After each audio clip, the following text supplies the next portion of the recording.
Hello everyone. While the drone situation is ongoing and sightings are reported all over the world, I thought it would be a good moment to take a small break from that and take a look at one of the classic cases of alleged UFO crash and retrieval operations. This time around we are going to discuss the famous incident which took place in 1965 near the town of Kecksburg in the state of Pennsylvania in the United States.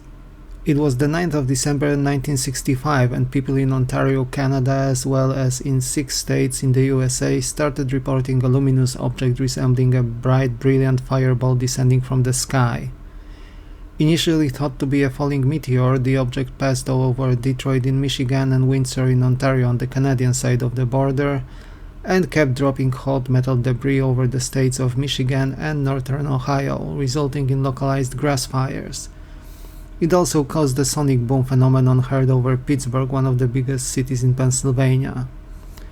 Given the metallic debris, explanations such as satellite re-entering atmosphere or a missile test going wrong also started circulating while the object was still in its descent phase. It was the small town of Kecksburg nestled in Pennsylvania where local residents went into full alert mode as the object seemed to have violently crashed in the local woods. A local boy saw the object touch down and his mother, Miss Frances Culp, saw blue smoke rising from the woods, and she alerted the local WHJB radio station. Other reports flew in quickly and included vibrations and tremors as well as a powerful thud sound at the time and location of the crash. Local volunteer firefighters allegedly saw the object the size of the famous Volkswagen Beetle car and in the shape of an acorn at the crash site. They also claimed that the object had writings or glyphs around its circumference resembling ancient Egyptian hieroglyphic writing. A reporter from the WHJB station, John J. Murphy, arrived at the scene before the authorities in response to calls to the radio station from the alarmed locals. He took several photographs of the crashed object and talked with witnesses already present at the site. Soon enough, the military arrived at the scene and confiscated all but one film rolls the Murphy had on him. He allegedly did save one indeed and managed to obtain a photo also seen by the office manager of the radio station later, Mabel Matza. According to her report, the photo was very dark, especially given that the crash happened already after dark and it had mostly trees visible in the frame. It did depict a cone-like object, however. The photograph unfortunately disappeared in the midst of history. And with the military arriving at the site in the presence of the US Army, the servicemen quickly took control over the situation and ordered civilian witnesses out, swearing them to secrecy, secured the crash site and removed the crashed object on a flatbed truck.